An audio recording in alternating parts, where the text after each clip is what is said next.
Nursing homes versus home care.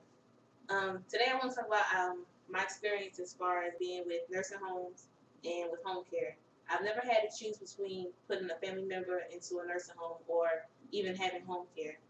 I think that it's important that anybody in that situation should educate themselves of the differences and the similarities of both facilities or home care. And I think that you should really consider the fact that one day you might have to put somebody close to you in a nursing home or have to put them in a home care. So you should educate yourself just so you know what's going on and where you want to place them. I do plan on explaining why being educated on both decisions are important, just because everybody has their opinions about both of them. And I think that nursing homes can be a better choice actually for both the relative and the person going in. Um, and I think that it's a better choice for the person that has to make that choice.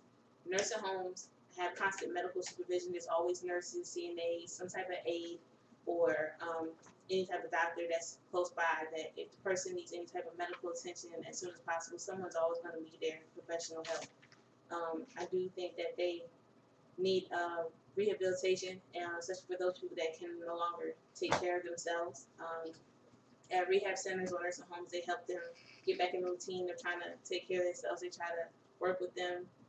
Those are usually called their objectives, to help them walk again and talk again and feed themselves, trying to do the daily hygiene. So I think that rehab helps a lot of people. I also think that rehab or nursing homes also put ease into the caretaker's mind of the person that they're putting in there. A lot of the people who have to put their relatives or friends or whoever into a nursing home or rehab center have a lot of worries about that person being taken care of and if it's going to be the best place. And I know that they feel like they're letting that person down just because they have to go ahead and put them in a home. They can no longer do their part as far as taking care of that person. I think that the decision to place aging family members is increasing. I did find on the fact there are 16,000 nursing homes around the U.S. right now. There's also 86% of the nursing homes that are being occupied. And on average, residents stay a little over 2 years and then they move on. As far as moving on, either they're able to do living assistance because they've learned from living in nursing homes or the rehab center to go ahead and do things on their own. As far as the 86%, I did find that on CDC.gov. It's probably about 14% that are in nursing homes at this time because they probably have their caretakers taking care of them at their homes, which sometimes it turns to them going into nursing homes. So that number goes up and down, but it still looks like it's staying pretty high and pretty steady.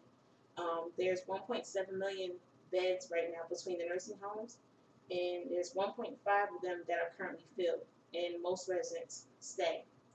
I know there's 6.5 billion people in the U.S. right now, so 1.7 million beds available in nursing homes that are occupied is a good number for the population that we have right now on the earth.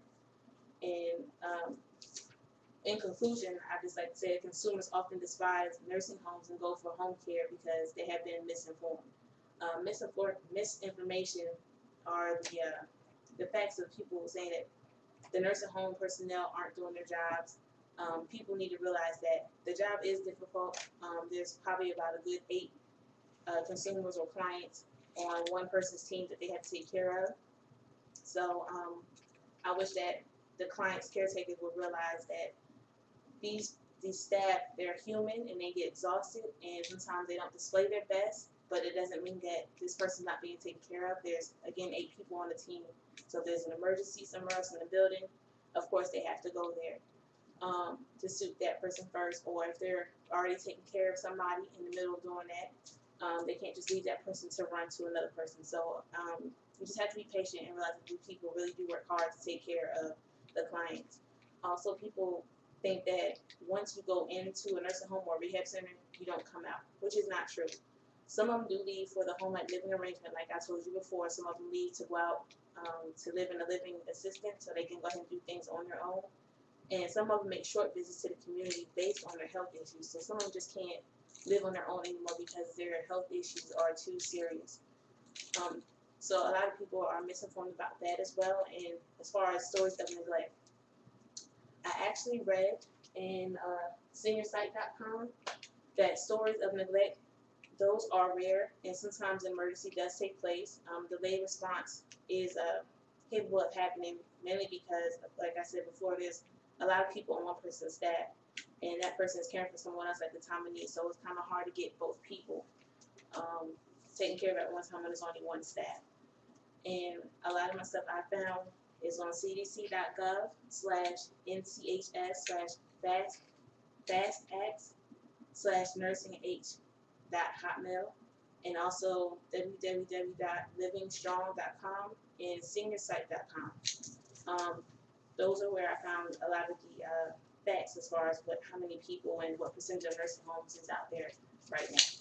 That's all I got.